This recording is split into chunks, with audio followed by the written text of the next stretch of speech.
मेरा नाम श्रद्धा है। मैं गोविंदपुर में अपने बेटे और देवर के साथ रहती हूँ। यह कहानियाँ आपके रोंगटे खड़े कर देगी। कैसे मेरे देवर ने मुझे एक दिन मेरे देवर के पास अचानक से ना जाने कहाँ से बहुत पैसा आ गया था।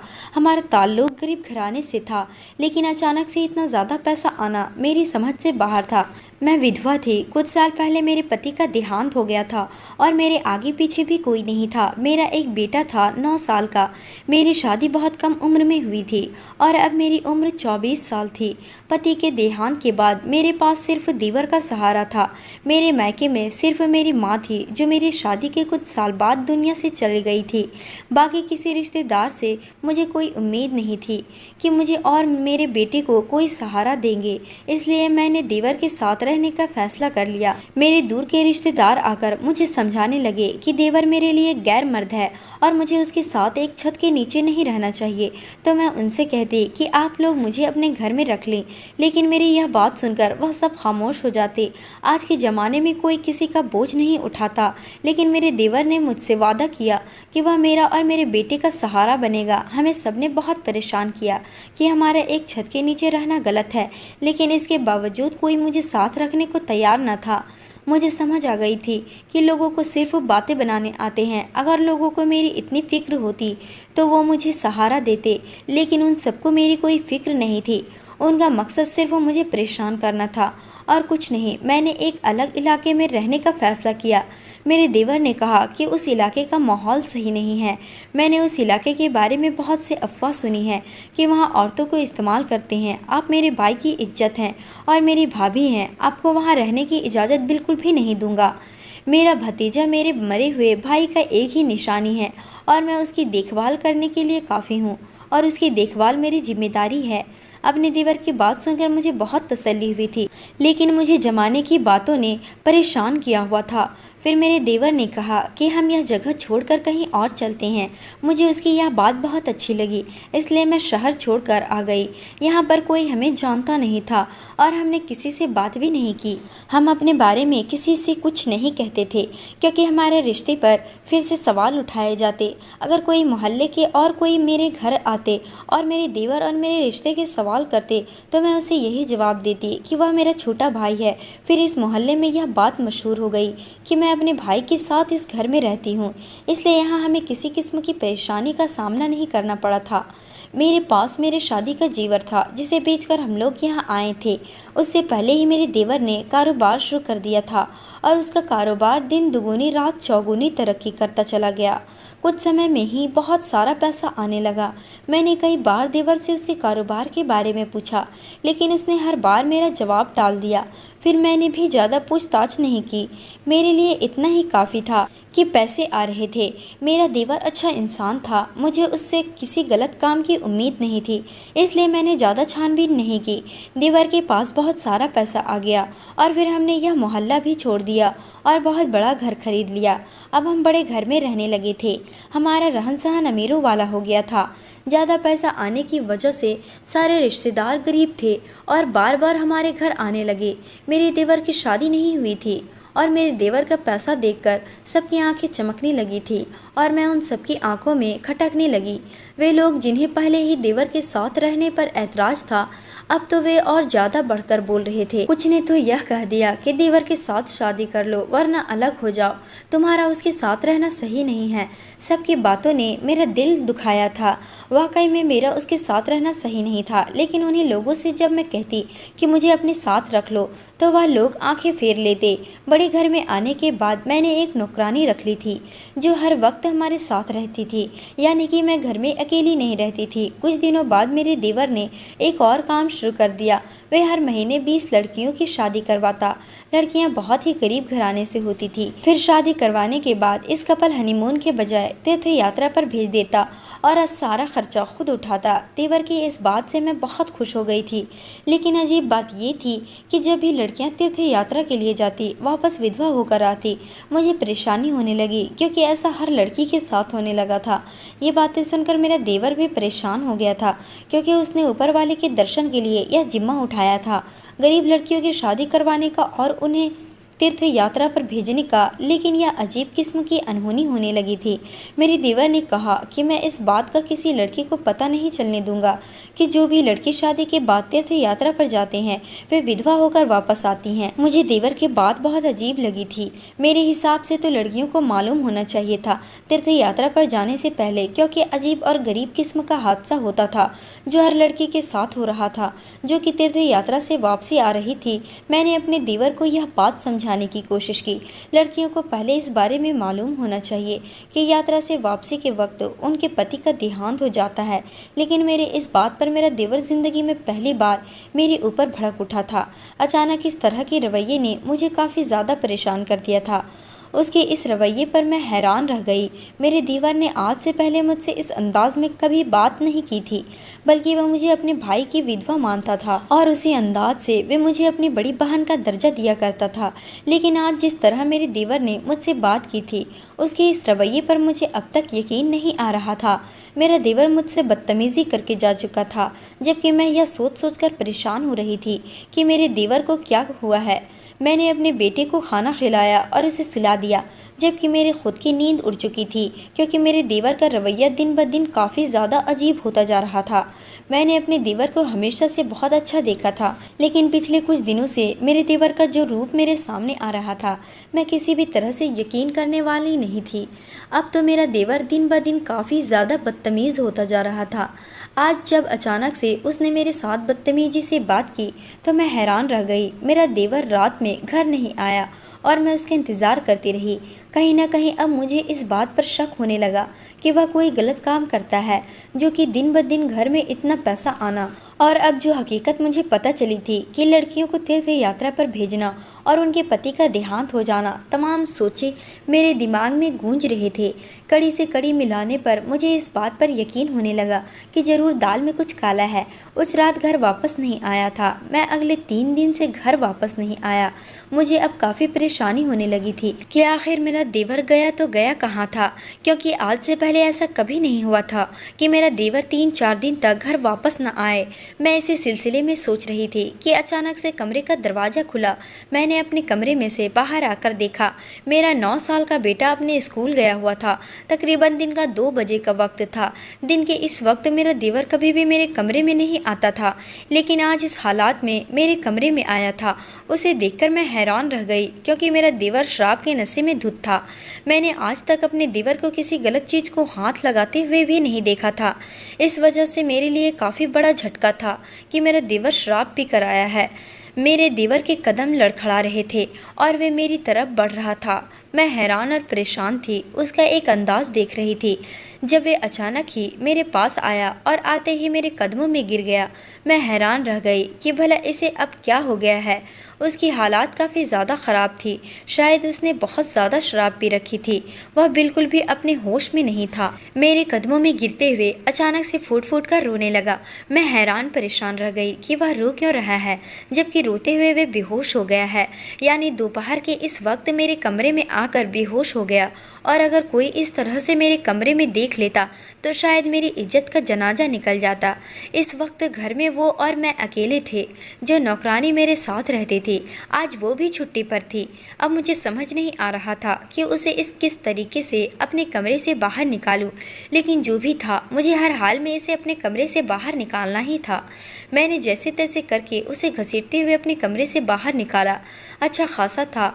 मुझ जैसे कमज़ोर औरत से कैसे संभाला जाता। जैसे तैसे करके मैंने उसे उसके कमरे तक पहुंचाया और उसे बेड पर लिटाकर अपने कमरे में आ गई। उस कमरे का दरवाज़ा मैंने पहले ही लॉक कर चुकी थी, जबकि मेरे बेटे के स्कूल से वापसी का वक्त हो चुका था। मुझे अपने बेटे को लेने के लिए स्कूल जाना था। देवर के कमरे को मैंने ताला लगा दिया था ताकि ऐसी हालात में वे कहीं भी ना जा सके, और ख़ुद मैं परेशान थी। मैं अपने बेटे के स्कूल चली गई। बेटे को स्कूल से लेकर जब वापस घर आई तो मेरे देवर अभी तक अपने कमरे में था। अपने बेटे को लाने के बाद मैंने उसे खाना खिलाया और वह ट्यूशन पढ़ने के लिए चला गया। उसके ट्यूशन जाते ही मैंने देवर के कमरे का ताला खोला तो देखा वे अब तक वैसा ही बेहोश पड़ा था। अब मुझे उसकी हालात पर हैरानी होने लगी थी, क्योंकि वे काफ़ी वक्त से ऐसे ही बेहोश पड़ा था। शायद शराब का नशा बहुत ज़्यादा था, जिसकी वजह से वे अपने होश में नहीं आ पा रहा था। मुझे समझ नहीं आ रहा था कि मैं क्या करूं कि जिससे वह होश में आ जाए। फिर अचानक से मुझे एक ख्याल आया और मैंने फ़ौरन वही किया जो मेरे दिमाग में आया। मैं किचन में जाकर पानी का जग भरा और पानी लेकर देवर के पास आई और पूरा का पूरा पानी उसके चेहरे पर पलट दिया। एकदम से पानी गिरने की वजह से हड़बड़ा कर उठ गया, लेकिन अभी भी वे पूरी तरह से होश में नहीं था। मैंने उससे कहा कि फ़िलहाल तुम सो जाओ, जब तुम होश में आओगे तब मैं तुमसे बात करूंगी। मेरा देवर शायद वाकई में होश में नहीं था, इसी वजह से सर हिलाते हुए बेड की तरफ बढ़ गया तो उसके कदम लड़खड़ा रहे थे, जबकि उसकी हालात देखकर मुझे अब रोना आने लगा था। सारा दिन गुजर गया, लेकिन मेरे देवर को पूरी तरह होश नहीं आया। उसकी हालात देखकर मैं अंदाज़ा लगा चुकी थी कि आज उसने पहली बार शराब पी थी, क्योंकि अगर वे इस चीज़ का आदी होता तो यकीनन उस पर इतना गहरा असर न होता।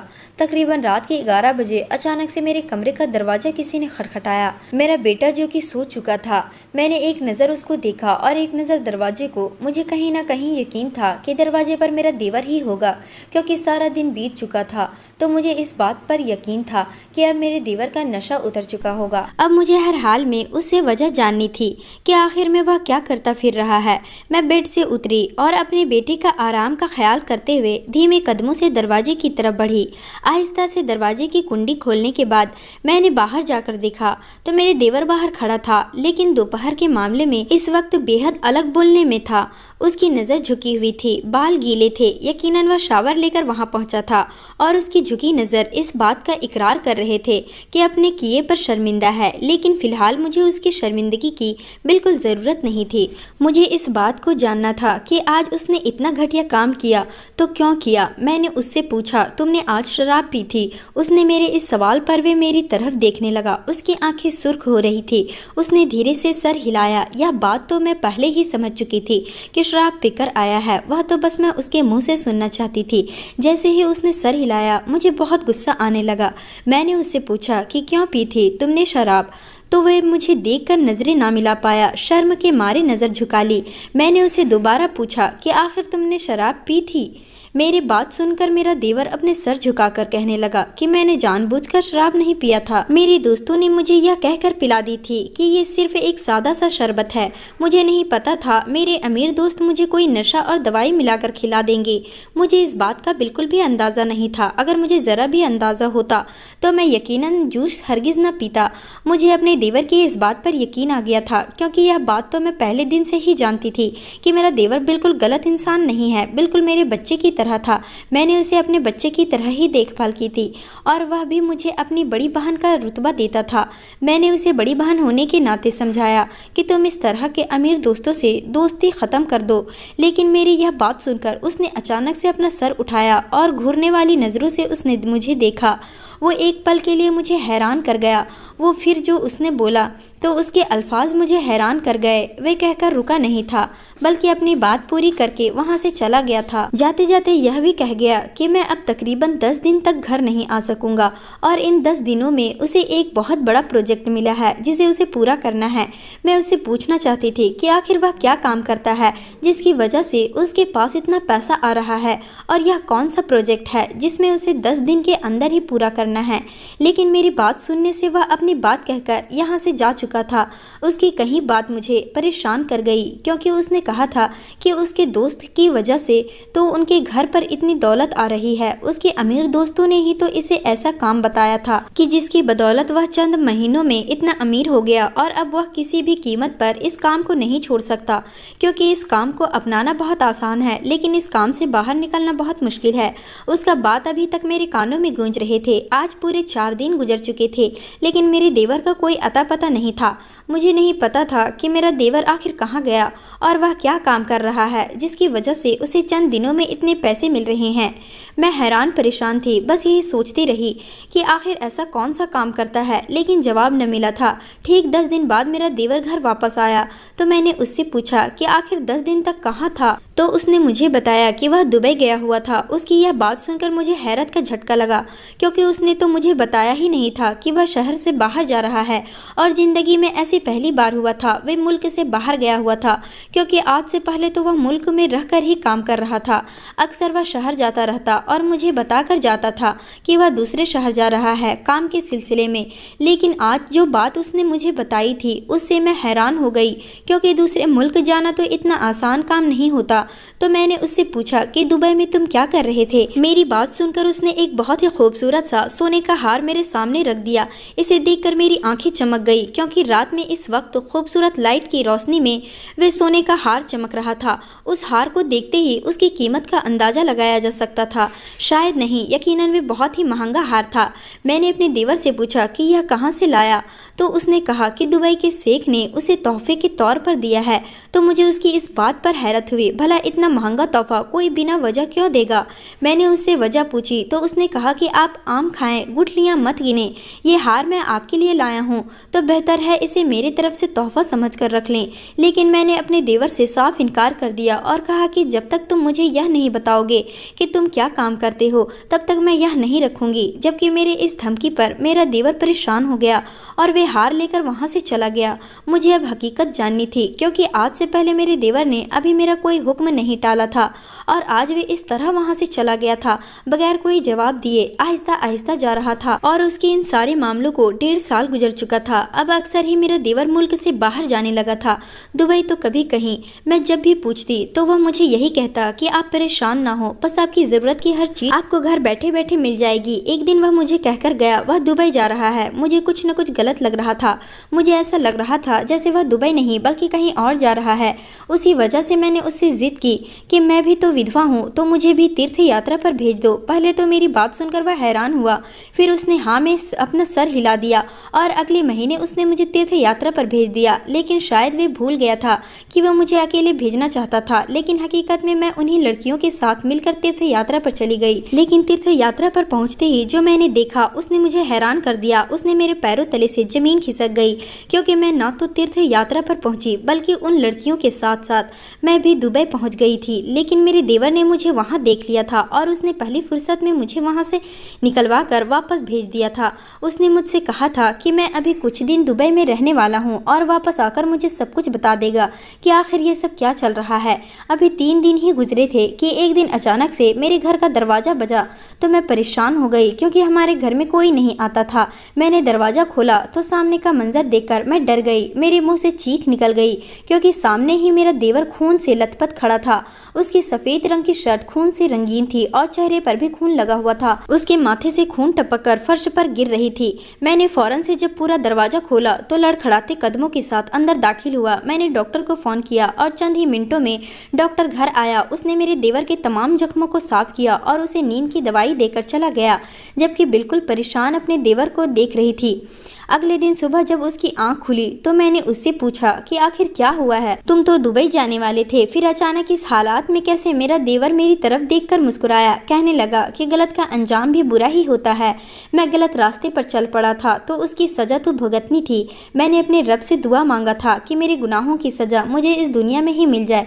उस दुनिया की सज़ा बहुत ही मुश्किल होती है, जो बर्दाश्त नहीं कर पाऊंगा मैं इसी दुनिया में भुगत लूँ तो बेहतर है। वह रोते हुए बोला। तो मैंने उससे पूछा कि क्या गलत काम करने लग गए थे तुम? तो उसने मुझे बताया कि मैं लड़कियों की शादी नहीं करवाता था, बल्कि मैं दुबई के गैंग के लिए काम करता था। गरीब घराने की लड़कियों को शादी के जाल में फंसवाकर डॉन के आदमियों से उनकी शादियां करवाकर शादी के बाद उन्हें तीर्थ यात्रा के नाम पर दुबई भेज दिया जाता था। जैसे ही वे लड़कियां दुबई पहुंचती उन्हें बेच दिया जाता था। कुछ दिनों तक उन्हें इस्तेमाल करके या कहकर उन्हें वापस भेज दिया जाता था कि उनका पति मर चुका है, क्योंकि यह बात तो वह लड़कियां खुद भी नहीं जान पाती थी कि उनके साथ क्या हो रहा है, क्या वही उनके असली पति हैं या नहीं। उन्हें तो बस यह बताया जाता था कि उनकी शादी इस आदमी से हुई है, लेकिन असल में उस आदमी से शादी नहीं होती थी। उस आदमी सबसे पैसे लिए जाते थे उन लड़कियों के साथ रात बिताने के लिए। इस काम के लिए अलग अलग मुल्कों से लड़कियों का इंतजाम किया जाता था। मेरे अमीर दोस्त ही यह काम करते थे। हम लोग उन गरीब लड़कियों को शादी का लालच देकर बेच देते थे और वहाँ उनके साथ क्या होता था ये लड़कियां खुद भी नहीं समझ पाती थी, क्योंकि वे जिन लोगों के साथ रहते थे उन्हें यह लगता था कि यह आदमी उनके पति हैं, लेकिन हकीकत में उनके पति नहीं होते थे, बल्कि वह लड़कियां उन्हें बेची गई होती थी। मुझे इस बात का एहसास हो गया था, इसी वजह से मैंने उनसे माफ़ी मांग ली थी और दुबई के आदमियों को मना कर दिया था कि अब से ये काम नहीं करना चाहता। उस वजह से उसने अपने बंदे भेजकर मुझ पर हमला करवाया और मुझे मारने की कोशिश की, लेकिन जैसे तैसे करके मैं वहाँ से बच गया। अपने देवर की सारी बात सुनकर मुझे अपने देवर से नफरत महसूस होने लगी थी, क्योंकि वह एक दो नहीं बल्कि अनगिनत लड़कियों की ज़िंदगी बर्बाद कर चुका था। फिलहाल मैं उसे माफ़ करने का कोई इरादा नहीं रखती थी। उस वजह से मैंने पुलिस को फ़ोन कर दिया और उसे पुलिस के हवाले कर दिया। उसके लिए यही सज़ा बेहतर थी, क्योंकि उसने अपना जुर्म कबूल कर लिया था। दोस्तों, उम्मीद करती हूँ आपको हमारी कहानी पसंद आई होगी। कहानी पसंद आई है तो वीडियो को लाइक करें, चैनल पर नए हैं तो चैनल को सब्सक्राइब करें। मिलते हैं अगली कहानी।